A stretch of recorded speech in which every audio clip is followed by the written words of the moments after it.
Hello students. तो हम modern technique of immuno acid discuss कर रहे थे, जिसमें हमने अपने प्रीवियस लेक्चर में एलिसा के बारे में डिस्कस किया था। हमने साथ ही साथ मॉडिफिकेशंस ऑफ एलिसा जो कि अल्फा, आइफा और क्लिया हैं, इनके बारे में भी बहुत डिटेल में प्रीवियस वीडियो लेक्चर में डिस्कस किया था। अगर आपने वो लेक्चर नहीं देखा है तो आप पहले प्लीज उसको देख लीजिए, उसके बाद आप इस पर कंटिन्यू करेंगे तो ये आपको ज्यादा अच्छे से समझ में आएगा। आज के जो हमारे टॉपिक रहेंगे वो रहेंगे इम्यूनोहिस्टोकेमिस्ट्री, रैपिड टेस्ट और वेस्टर्न ब्लॉट। तो चलिए स्टार्ट करते हैं इम्यूनोहिस्टोकेमिस्ट्री से। इसको शॉर्ट में बोलते हैं आईएससी।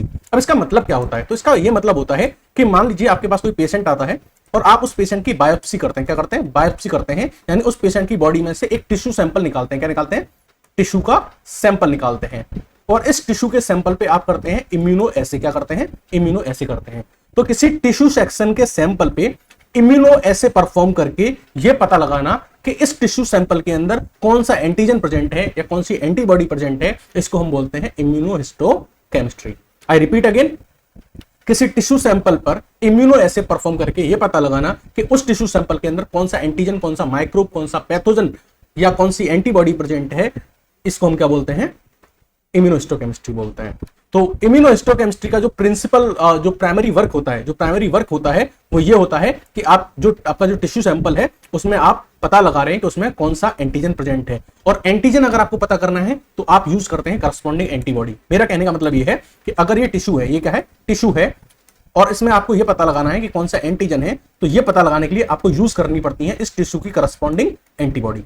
लेकिन अगर आपको इस टिश्यू में यह पता लगाना है कि इसमें कौन सी एंटीबॉडी प्रेजेंट है, तो इसके लिए आपको यूज करनी पड़ता है करस्पॉन्डिंग एंटीजन। उल्टा है, अगर एंटीजन पता करना है तो आपको करस्पॉन्डिंग एंटीबॉडी यूज करनी है, और एंटीबॉडी पता करनी है इस टिश्यू के अंदर तो आपको करस्पॉन्डिंग एंटीजन यूज करना है। ये तो मैंने पहला काम बताया इम्यूनोकेमिस्ट्री का। अगर आपने मेरी नियोप्लेसिया वाली सीरीज देखी है, कैंसर वाला यूनिट देखा है, तो वहां मैंने आपको बताया था कि इम्यूनोहिस्टोकेमिस्ट्री टेक्निक की हेल्प से हम ये भी एग्जामाइन करते हैं कैंसर मार्कर्स प्रेजेंट हैं या नहीं टिश्यू में। यानी आपका जो टिश्यू का ये जो सैंपल है, इसमें हम ये पता कर सकते हैं कि इसमें कैंसर के मार्कर्स प्रेजेंट है कि नहीं, जिससे हमें पता चल जाता है कि पर्सन के अंदर कैंसर के चांसेस हैं या नहीं, या पर्सन को कैंसर है या नहीं। अगर आपको याद हो तो मैंने आपको बताया था कि अगर टिश्यू सैंपल के अंदर साइटोकेराटिन अगर आपको बढ़ा हुआ मिलेगा तो ये इस बात का मार्कर है कि पर्सन को कार्सिनोमा या तो है या होने के चांसेस हैं। लेकिन अगर मान लीजिए आपके टिश्यू सैंपल में वाइमेटिन अगर ज्यादा है तो ये इसका प्रोबेबिलिटी होता है कि पर्सन को या तो सार्कोमा है या सार्कोमा होने के चांसेस हैं। तो यानी कि इम्यूनोहिस्टोकेमिस्ट्री की हेल्प से आप कैंसर मार्कर प्रेजेंट है या नहीं इस टिश्यू सैंपल के अंदर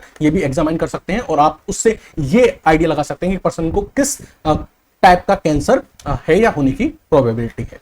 ठीक है, मैंने आपको बताया था कि अगर आपको इम्यूनो हिस्टोकेमिस्ट्री परफॉर्म करनी है तो उससे पहले आप क्या करते हैं? बायोप्सी करते हैं। बायोप्सी क्या है? ये एक मेथड है जिसकी हेल्प से आप पर्सन के बॉडी में से टिश्यू का सैंपल जो है वो एक्सट्रैक्ट करते हैं, निकालते हैं। अब हम बात करते हैं प्रोसीजर के बारे में कि ये जो इम्यूनोहिस्टोकेमिस्ट्री का जो प्रोसीजर है वो क्या है। तो इम्यूनोहिस्टोकेमिस्ट्री का जो प्रोसीजर है वो ऑलमोस्ट सेम है जैसा कि हमने एलिसा में पढ़ा था और जैसा कि हमने आइफा में पढ़ा था। आइफा आपको पता है क्या होता है? Immunofluorescence essay. एंड एलिसा आपको पता है क्या होता है? एंजाइम लिंक्ड इम्यूनोसॉर्बेंट एसे। तो अगर आपको एलिसा याद है तो एलिसा में मेरे प्रीवियस वीडियो लेक्चर को आप पढ़िए, बहुत इंपॉर्टेंट है, उसका यहाँ कनेक्ट भी है। ठीक है, तब आप इसको कंटिन्यू करिए। जब मैंने प्रीवियस लेक्चर में आपको एलिसा पढ़ाया था तो मैंने आपको बताया था कि वहां हम क्रोमाजन सिस्टम यूज करते हैं, और जब मैंने आपको आइफा पढ़ाया था तो मैंने आपको बताया था कि यहाँ पे हम डिटेक्शन के लिए फ्लोरेसेंस डाई यूज करते हैं। तो जैसे एलिसा और आइफा में हमने परफॉर्म किया वैसे ही हम यहाँ परफॉर्म करेंगे। तो एलिसा की तरह कैसे परफॉर्म करेंगे वो समझते हैं। तो हमने वो टिश्यू सैंपल लिया जिसमें हमको एंटीजन डिटेक्ट करना है। तो ये मान लीजिए आपका टिश्यू सैंपल है और हम इसमें ये मान लेते हैं कि इसमें जिस एंटीजन को हम डिटेक्ट करना चाह रहे हैं वो एंटीजन इसमें प्रेजेंट है। अच्छा, हमने टिश्यू का सैंपल ले लिया। अब हम क्या करेंगे? अब हम ये करेंगे कि जो एंटीजन हम डिटेक्ट करना चाह रहे हैं उस एंटीजन की जो करस्पॉन्डिंग एंटीबॉडी है उसको हम इस टिश्यू सैंपल में क्या करेंगे? ऐड करेंगे। हमने आपको बताया था कि जो करस्पॉन्डिंग एंटीबॉडी होती है वो आइसोलेटेड फॉर्म में ऐड नहीं होती है, वो अपने साथ एक एंजाइम को कॉन्जुगेट करती है। और जहां जो एंजाइम यूज होता है वो होता है एचआरपी। एचआरपी आपको याद है? Horse radish peroxidase. Horse radish peroxidase. इस एंजाइम को अपने साथ बाइंड करके जो एंटीबॉडी होती है उसको इस सैंपल में डाला जाता है जो हमारा टिश्यू सैंपल था। तो जब हम इसको यहां डालते हैं तो ये जो करस्पॉन्डिंग एंटीबॉडी होती है ये इस सैंपल के एंटीजन से क्या करती है? रिएक्शन करती है। एंटीजन एंटीबॉडी रिएक्शन परफॉर्म करती है। अब हम क्या करेंगे? इस टिश्यू सैंपल को वॉश करेंगे। वॉश करने का जो रीजन है वो ये है ताकि इस सैंपल में वही एंटीबॉडी रह जाए जो इस एंटीजन से बाइंड हो चुकी है। वो एंटीबॉडी जो इससे बाइंड नहीं हुई है वो वॉश ऑफ हो जाएंगे। उसके बाद क्या करेंगे? इस सैंपल के ऊपर हम सबस्ट्रेट डालेंगे, दैट इज H2O2। जब हम इसमें सबस्ट्रेट डालते हैं तो इस सबस्ट्रेट को जो हमारा जो एंजाइम होता है ये प्रोडक्ट में कन्वर्ट कर देता है। किस में कन्वर्ट कर देता है? प्रोडक्ट में कन्वर्ट कर देता है। और फिर इस प्रोडक्ट के साथ रिएक्ट करता है क्रोमाजन, जो कलर या डाई जो हमने यूज करी थी, दैट वाज द बेंजीडीन। तो जब ये क्रोमाजन इस प्रोडक्ट से रिएक्ट करता है तो ये क्या प्रोवाइड कराता है? कलर प्रोवाइड कराता है। तो ये तो था the procedure of immunohistochemistry as similar to the ELISA by using the chromatin system, but हम इम्यूनोहिस्टोकेमिस्ट्री को एज आइफा भी परफॉर्म कर सकते हैं by using the fluorescent dye। वो कैसे करते हैं समझिएगा। हमने टिश्यू का सैंपल लिया है और इस टिश्यू सैंपल में क्या प्रेजेंट है? वो एंटीजन प्रेजेंट है जिसको हम डिटेक्ट करना चाह रहे हैं। तो ये एंटीजन प्रेजेंट है इसमें। तो अब हम क्या करेंगे? इस एंटीजन के करस्पॉन्डिंग एंटीबॉडी क्या करेंगे? इसमें ऐड करेंगे। लेकिन मैंने आपको बताया था कि जो करस्पॉन्डिंग एंटीबॉडी होती है वो अलोन, अकेले आइसोलेटेड फॉर्म में ऐड नहीं होती, वो अपने साथ कुछ लेके आती है। तो यहां हमने यूज किया था उसके साथ एंजाइम, बट यहां ये अपने साथ क्या लेके आई है? फ्लोरेसेंट डाई लेके आई है। तो fluorescent dye conjugated corresponding antibody जो होती है उसको हम इस सैंपल में डालते हैं। और जब हम इस सैंपल में डालते हैं तो ये जो एंटीबॉडी है ये इस टिश्यू सैंपल के अंदर जो एंटीजन है उससे क्या करती है? बाइंड करती है। अब हम इसको क्या करते हैं? वॉश ऑफ कर लेते हैं, वॉश कर लेते हैं, ताकि वो एंटीबॉडी जो बाइंड नहीं हो पाई है वो वॉश ऑफ होके रिमूव हो जाए उस सैंपल में से। अब सिर्फ वही एंटीबॉडी बचेंगी जो एंटीजन से बाइंड होगी। अब हम क्या करेंगे? इस सैंपल को लेके जाएंगे फ्लोरेसेंस माइक्रोस्कोप के अंदर और फिर वहां हम क्या करेंगे? इसके ऊपर हाई एनर्जी लो वेवलेंथ की जो रेज हैं उनको क्या करेंगे? बॉम्बार्ड करेंगे। कुछ टाइम बाद हम ये देखेंगे कि इस फ्लोरेसेंट डाई ने क्या किया? इन हाई एनर्जी लो वेवलेंथ की जो वेव्स थी उनको एब्जॉर्ब कर लिया और एब्जॉर्ब करने के बाद फिर अपने अंदर से लो एनर्जी हाई वेवलेंथ की विजिबल रेड क्या की? एमिट की, जिनको हमने फ्लोरेसेंस माइक्रोस्कोप की हेल्प से क्या किया? एग्जामिन किया, डिटेक्ट किया। और अगर हमको ये रेज दिखी तो इसका मतलब एंटीजन प्रेजेंट है, और ये अगर हमको रेज नहीं दिखी तो इसका मतलब एंटीजन प्रेजेंट नहीं है। यहां भी ऐसा ही था, कलर अगर आया है तो एंटीजन प्रेजेंट है और कलर नहीं आया है तो एंटीजन प्रेजेंट नहीं है। So this was the procedure of immunohistochemistry। इसका एप्लीकेशन क्या है इम्यूनोहिस्टोकेमिस्ट्री का? तो मैंने आपको बताया था सबसे पहला तो यही है, डिटेक्शन ऑफ इन्फेक्शियस एजेंट। हम या तो एंटीजन और या एंटीबॉडी का डिटेक्शन करके ये पता करेंगे कि कौन सा इन्फेक्शियस एजेंट हमारी बॉडी के अंदर या उस टिश्यू सैंपल के अंदर प्रेजेंट है। साथ ही साथ इसका यूज मैंने आपको बताया था कैंसर के diagnosis and classification of the type of cancer में भी इसका यूज होता है। मैंने आपको बताया था कि अगर टिश्यू सैंपल में साइटोक्रेटिन पाया जा रहा है तो ये कार्सिनोमा को इंडिकेट करता है। कार्सिनोमा यानी कि cancer of the epithelial tissue. अगर मान लीजिए सैंपल में वाइमेटिन पाया जा रहा है तो it is the indication of the sarcoma, that is the cancer of mesenchymal tissue.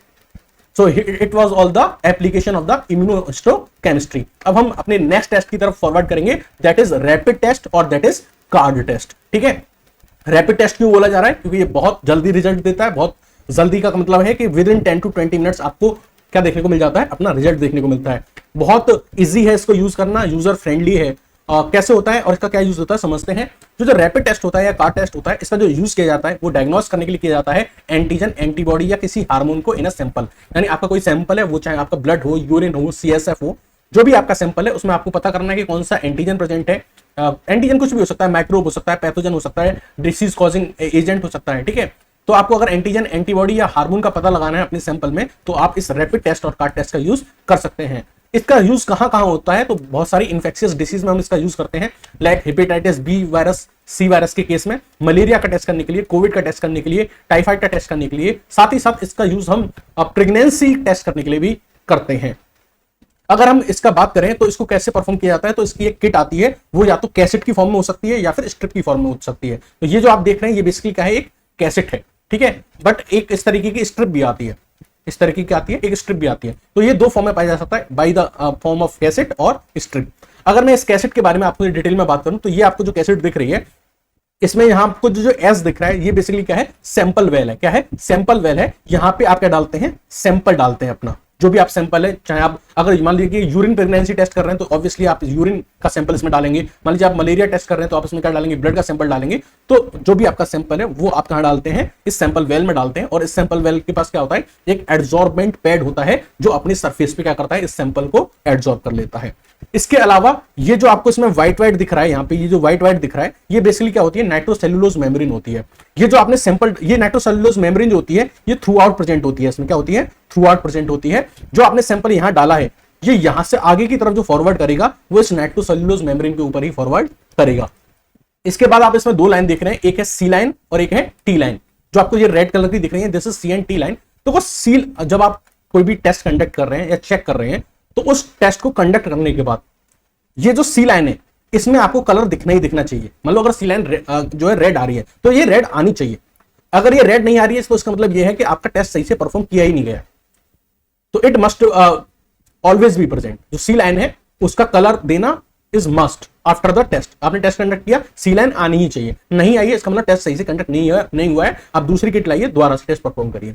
Next अगर हम बात करें टी लाइन के बारे में, तो टी लाइन जो होती है वो प्रेजेंट हो भी सकती है, नहीं भी हो सकती। अगर टी लाइन प्रेजेंट है तो ये इस बात का इंडिकेट करता है कि आपने जो टेस्ट किया है वो पॉजिटिव आया है, उसका रिजल्ट पॉजिटिव आया है। मान लीजिए आपने यूरिन प्रेगनेंसी टेस्ट किया था, यूरिन डाला था, उसमें सी लाइन आ गई, इसका मतलब ये हुआ कि आपका जो टेस्ट है वो सही से कंडक्ट हो रहा है। उसके बाद टी लाइन आ गई, टी लाइन भी आ गई, इसका मतलब यह है कि प्रेगनेंसी है। और टी लाइन नहीं आई, इसका मतलब प्रेगनेंसी नहीं है। तो सी लाइन तो प्रेजेंट होनी ही चाहिए, टी लाइन प्रेजेंट हो भी सकती है और नहीं भी हो सकती। तो सी लाइन को हम क्या बोलते हैं? It is basically control line. क्या है? कंट्रोल लाइन है जो इस बात की वैलिडेट करती है कि टेस्ट इज परफॉर्म्ड करेक्टली। और टी लाइन क्या है? बेसिकली टेस्ट लाइन है जिसका प्रेजेंट होना टेस्ट पॉजिटिव इंडिकेट करता है और जिसका एब्सेंट होना टेस्ट नेगेटिव इंडिकेट करता है। तो ये तो ही आम बात। अब हम इसके प्रोसीजर के बारे में बात करते हैं कि एक्चुअली ये सी लाइन टी लाइन कैसे आ रही है, कैसे कलर दे रही है, कैसे हम पता कर रहे हैं कि टेस्ट पॉजिटिव है कैसे नेगेटिव है। इसका जो मैकेनिज्म है, डीप मैकेनिज्म है, उसको हम समझते हैं। तो ये किस मेथड पे काम कर रहा है, किस प्रिंसिपल पे काम कर रहा है, ये जो लाइन आ रही है सी लाइन और टी लाइन, ये किस बेसिस पे आ रही है? तो इसके पीछे का जो प्रिंसिपल है वो है इम्यूनोक्रोमेटोग्राफी। क्या है? इम्यूनोक्रोमेटोग्राफी इसके पीछे का क्या है? प्रिंसिपल है। कैसे वर्क करती है ये किट कैसेट, वो समझते हैं, इसका प्रोसीजर जानते हैं। तो बेसिकली आपने क्या किया था कि मान लीजिए आपने कोई सैंपल लिया, सपोज कर लेते हैं कि आपने क्या किया कि मलेरिया के लिए आपको टेस्ट करना था और आपने मलेरिया के लिए आपने ब्लड सैंपल लिया या सीरम लिया। उसमें हम मान लेते हैं कि जो मलेरिया का जो प्लाज्मोडियम होता है वो प्रेजेंट था। इसमें क्या था? प्रेजेंट था। अब आपने इस सैंपल को लेके कहां डाला? इस सैंपल वेल में डाला। क्या डाला? इस सैंपल वेल में डाला। तो इस सैंपल में यहां पे इस जगह पे क्या होता है? एक एब्जॉर्बेंट पैड होता है। क्या होता है? एब्जॉर्बेंट पैड होता है। ये एब्जॉर्बेंट पैड क्या करता है? अपने सरफेस पे इस सैंपल को, ये जो आपने टेस्ट सैंपल डाला है, इसको क्या करता है? अपने सरफेस पे एब्जॉर्ब कर लेता है। एब्जॉर्ब करने के बाद ये जो आपको येलो येलो दिख रही है, दिस इज नाइट्रोसेल्यूलोज मेम्ब्रेन। तो यहां पे एब्जॉर्ब हो गया। अब एब्जॉर्ब होकर ये आगे की तरफ मूव करेगा। एक बात और आपको याद रखनी है कि ये जो आपका एब्जॉर्बेंट पैड था, क्या था? ये जो आपका एब्जॉर्बेंट पैड था ऑन द सैंपल वेल, इसके पास क्या प्रेजेंट था? इसके पास प्रेजेंट थे एंटीबॉडी प्रेजेंट थी। क्या प्रेजेंट थी? इसके पास एंटीबॉडी प्रेजेंट थी। आई रिपीट अगेन, आपने किट ली, आपने सैंपल लिया, सैंपल को आपने कहां डाला? सैंपल वेल में डाला। सैंपल वेल के पास क्या था? एड्जॉर्बेंट पैड था। उस एड्जॉर्बेंट पैड ने यहां सैंपल को क्या किया? एब्जॉर्ब किया। इस एड्जॉर्बेंट पैड के पास क्या प्रेजेंट है? एंटीबॉडी लेबल्ड क्रोमोजेनिक मार्कर्स हैं। क्या है? एंटीबॉडी लेबल्ड क्रोमोजेनिक मार्कर्स हैं। तो जैसे ही आप अपने सैंपल को यहां डालोगे, जैसे ही आप अपने सैंपल को यहां पे डालोगे, ये सैंपल में जो एंटीजन होगा, ये सैंपल में जो क्या होगा? एंटीजन होगा, वो एंटीजन बाइंड कर जाएगा इन एंटीबॉडी लेबल्ड क्रोमोजेनिक मार्कर के पास। बात समझ आई आपको? रिपीट अगेन, सैंपल वेल में आपने क्या डाला? सैंपल डाला। सैंपल को किसने एब्जॉर्ब किया? एड्जॉर्बेंट पैड ने एब्जॉर्ब किया। एड्जॉर्बेंट पैड पे क्या प्रेजेंट थी? ये एंटीबॉडी प्रेजेंट थी जो किसके साथ एसोसिएटेड थी? क्रोमोजेनिक मार्कर के साथ। बात समझ में आई? ये एंटीबॉडी कहां प्रेजेंट है? इस एब्जॉर्बेंट पैड के पास। इस एब्जॉर्बेंट पैड के पास जैसे आपका जो सैंपल आया, उस सैंपल में क्या थे? एंटीजन। इन एंटीजन ने इस एंटीबॉडी के साथ क्या करी? रिएक्शन करी और एक कॉम्प्लेक्स तैयार किया। क्या तैयार किया? कॉम्प्लेक्स तैयार किया। तो जिन्होंने वो एंटीजन जो एंटीबॉडी से कंबाइन हो गई, उन्होंने क्या बनाया? एंटीजन एंटीबॉडी कॉम्प्लेक्स बनाया। लेकिन कुछ ऐसी भी एंटीबॉडी होंगी जो कंबाइन नहीं हुई होंगी, वो क्या बनाएंगी? Free antibody complex. बात समझ में आ गई? तो दो तरह के कॉम्प्लेक्स तैयार हुए एट द एड्जॉर्बेंट पैड। एक तो था एंटीजन एंटीबॉडी कॉम्प्लेक्स, एक था फ्री एंटीबॉडी कॉम्प्लेक्स। अब ये जो कॉम्प्लेक्स तैयार हुए हैं, ये बेसिकली क्या करते हैं? आगे की तरफ मूव करना स्टार्ट करते हैं ऑन द नाइट्रोसेल्यूलोज मेम्ब्रेन। तो नाइट्रोसेल्यूलोज मेम्ब्रेन के ऊपर से ये इधर आगे की तरफ मूव करना स्टार्ट करते हैं towards T line and towards C line. तो जब ये दोनों कॉम्प्लेक्स इस टी लाइन के पास पहुंचते हैं, कहां पहुंचते हैं? इस टी लाइन के पास पहुंचते हैं। तो जो आपका एंटीजन एंटीबॉडी वाला कॉम्प्लेक्स था, ये वाला जो कॉम्प्लेक्स था एंटीजन एंटीबॉडी वाला कॉम्प्लेक्स, ये टी लाइन पे जाके टी लाइन पे बेसिकली प्रेजेंट होती है। इस टी लाइन पे बेसिकली प्रेजेंट होती है मोनोक्लोनल एंटीबॉडी। इन मोनोक्लोनल एंटीबॉडी के पास जाके ये जो कॉम्प्लेक्स होता है एंटीजन एंटीबॉडी कॉम्प्लेक्स, ये जाके बाइंड हो जाता है और कलर देना स्टार्ट कर देता है, क्रोमेटोग्राफी शो करता है। तो टी लाइन के पास जाके क्या हुआ कि जो आपका एंटीजन एंटीबॉडी कॉम्प्लेक्स था, वो जाके उसने क्या किया? बाइंड किया कहां पे? टी बैंड पे जो मोनोक्लोनल एंटीबॉडी है उनके साथ बाइंड किया और जाके कलर दिया। इसका मतलब क्या है? कि एंटीजन प्रेजेंट है। इसके साथ साथ जो आपकी फ्री एंटीबॉडी थी, जो किसी से कंबाइन नहीं हुई थी, जो मतलब यहाँ टी लाइन पे कंबाइन नहीं हुई थी, जो आपकी फ्री एंटीबॉडी कॉम्प्लेक्स था, जो दूसरे तरह के कॉम्प्लेक्स थे जो एंटीजन से बाइंड नहीं हुए थे, फ्री एंटीबॉडी कॉम्प्लेक्स थे, वो आगे मूव करते हैं, फर्दर आगे मूव करते हैं और सी लाइन के पास जाते हैं, और सी लाइन के पास जाके सी लाइन पे प्रेजेंट होती है एंटी ह्यूमन इम्यूनोग्लोबिन, उनसे जाके बाइंड होते हैं और क्या करते हैं, कलर प्रोवाइड कराते हैं। तो यहाँ पे इसलिए सी लाइन भी प्रेजेंट हो गई। तो अगर सी लाइन यहाँ पे बहुत ज्यादा इंपॉर्टेंट होती है, अगर सी लाइन अगर आपको अपियर नहीं हो रही है तो टेस्ट आपका क्या माना जाता है, इनवैलिड माना जाता है, इररेस्पेक्टिव ऑफ टी लाइन बनी है या नहीं, यानी सी लाइन तो प्रेजेंट होनी ही चाहिए। टी लाइन प्रेजेंट है तो इसका मतलब क्या है कि एंटीजन वाला कॉम्प्लेक्स आया है और टेस्ट पॉजिटिव है। अगर टी लाइन नहीं आई है तो यानी एंटीजन वाला कॉम्प्लेक्स नहीं आया है और टेस्ट क्या है, नेगेटिव है। इतनी बात समझ में आ गई। So this was all about the rapid test. अब हम बात करते हैं वेस्टर्न ब्लॉट के बारे में, that is last. Western blot का जो यूज होता है वो ये पता करने के लिए किया जाता है कि आपके सैंपल है, आपके पास क्या है, एक सैंपल है, उसमें बहुत सारी तरह की एंटीबॉडी है, उसमें बहुत तरह की एंटीबॉडी है, लेकिन आपको किसी पर्टिकुलर एक एंटीबॉडी को डिटेक्ट करना है कि ये वाली एंटीबॉडी प्रेजेंट है कि नहीं। तो हमको क्या करना है, एक स्पेसिफिक एंटीबॉडी को डिटेक्ट करना है एक ऐसे सैंपल में जिसमें मिक्सचर ऑफ एंटीबॉडी प्रेजेंट है। तरीका क्या रहेगा, वही इम्यूनो एसे का तरीका रहेगा, एंटीजन एंटीबॉडी रिएक्शन का इस्तेमाल करेंगे और पता लगाएंगे। प्रोसीजर क्या रहेगा, प्रोसीजर रहेगा एंजाइम वाला इम्यूनो एसे, वैसा ही जैसा कि हमने एलिसा के केस में परफॉर्म किया था। याद अगर आपको हो तो इनडायरेक्ट एलिसा वाला जो केस आपको याद हो, सिमिलर उसी तरीके से परफॉर्म होगा। इसलिए मैं कह रहा हूं प्रीवियस वाली वीडियो लेक्चर देख के आओ, तब ये लेक्चर बहुत अच्छा समझ में आएगा, बहुत रैपिड समझ में आएगा आपको।